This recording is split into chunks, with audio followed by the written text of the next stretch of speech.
earning respect. I'll tell you guys what I mean by that. I think a lot of times, naturally, the Lakers are always a big-time story. The Lakers are a big-time story around the league, and we all know that. That just kind of comes with the territory of the Lakers. And I'm talking about positively or negatively. It doesn't matter. The Lakers get clicks. People watch the Los Angeles Lakers. There's a reason why they got 41 games or 40 games or something like that that are nationally televised this year. And a lot of times it doesn't have to be positive stories. Just the mere fact that the Lakers are always talked about is just something to observe. And I'm not trying to overhype anything or anything like that.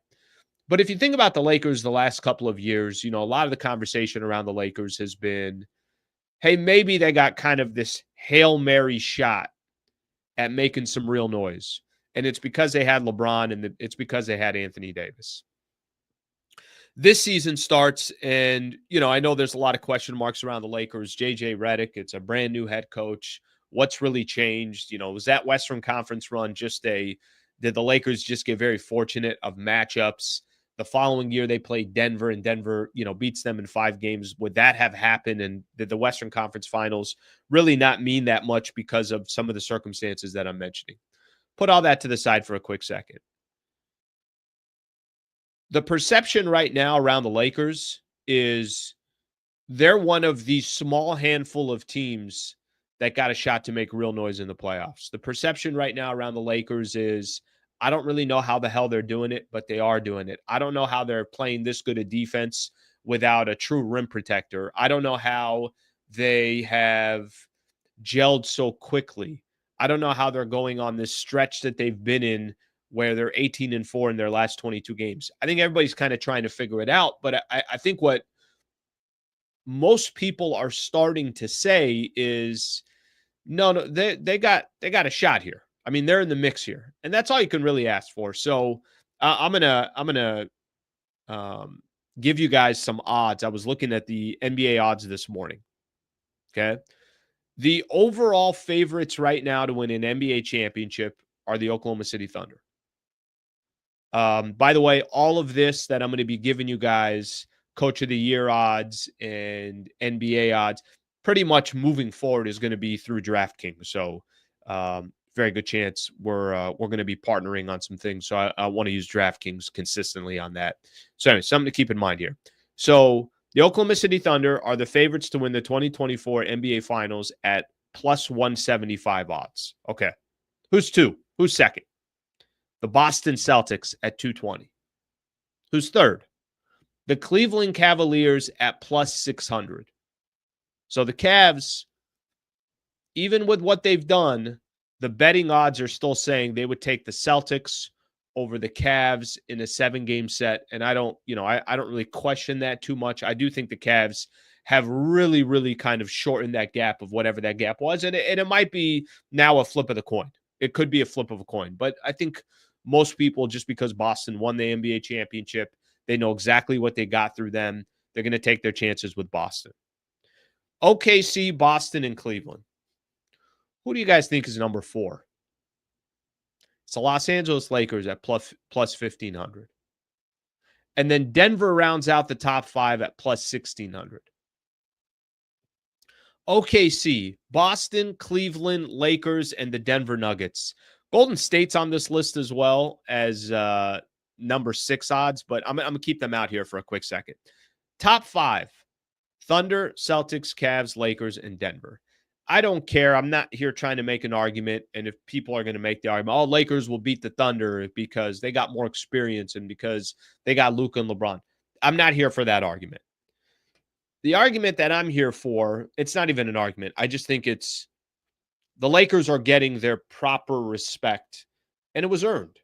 And I think that's the point that I'm trying to make. If you look right now, Coach of the Year odds, how many times have I brought up over the course of, I think it was after the Lakers beat the Pacers.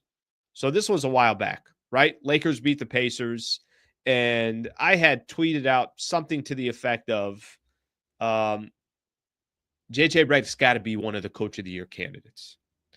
And at the time, I was reading this. This was probably in I think it was like early February or maybe first or second week of February, something along those lines. And at the time, he wasn't even on some of these lists that were out there. Okay. This is what I mean by just earning your respect. DraftKings Coach of the Year odds for the 2024-2025 season. As we sit here today, here are the odds. Kenny Atkinson of the Cavs, minus 700. JB Bickerstaff, 550. And JJ Redick is number 3 on that list at 3,000. I'm not here to make an argument. The Pistons have the amount of games they won last year compared to how many games they've won this year. Kenny Atkinson and the Cleveland Cavaliers, they got the best they've been just phenomenal. The cushion that they have on Boston, and they just won on Friday at Boston. So give those two guys all the credit in the world. But can we just at least make sure that JJ Redick is in the conversation, is being mentioned? DraftKings has him 3rd on that list, and then most of these others are kind of similar. They're following suit to that. So the conversations of Taylor Jenkins and Ime Udoka and Oklahoma City's coach Mark Dagenot, all these guys, they're still on the list. They're still there, but JJ Redick is getting the respect that he deserves as well. So I think for me, I think the one thing that I'm really noticing about the Lakers here over the course of the last week or so, it started off as, hey, this team's not going to make noise this year because how can they? How are you going to make noise when the roster is as flawed as the Lakers have? The Mark Williams trade didn't go down. When they traded for Luka Doncic, they got Maxi Kleber, but Kleber is not available now. So what are the Lakers going to do from a Bigs perspective? And by the way, I was on that list too. I've said this a number of different times. I've kind of sat back and I've had the conversation when the trade first went down. I'm like, yeah, this is not about this year. They're playing with house money. Yesterday, I was doing a video on how the expectations have just completely changed for the Lakers, and they've changed because of what they've done, how they've played. And I think the NBA odds that are out there, Coach of the Year odds that are out there, I think all that stuff, I don't think this is just a Laker thing. And I know a lot of times there's so many Laker fans and it's such a sexy pick that it's going to drive up, certain odds and things along those lines. But I think this has more to just do with the fact that the Lakers are playing really good basketball. And I at least just like the fact that this is not something that was handed to the Lakers. They've kind of gone out there and grinded it out and put themselves in a position where they should be a part of the conversation. They should be a part of the conversation of, hey, is this a team you want to face in the playoffs? Hey, is LeBron and Luka in a 7-game set? How much of a headache can that be? Hey, is JJ Redick potentially a really, really elite coach that just happens to be a rookie, and then over the course of the next couple of years, he'll show that he's elite coach? Those are all good conversations to have about the Lakers, and clearly they've earned that. All right, if you enjoyed this clip and you want more, just subscribe to the channel. Monday through Friday, 8 a.m. to 9 a.m. is the Sliwa Show, and then after every Lakers game, post-game show right here.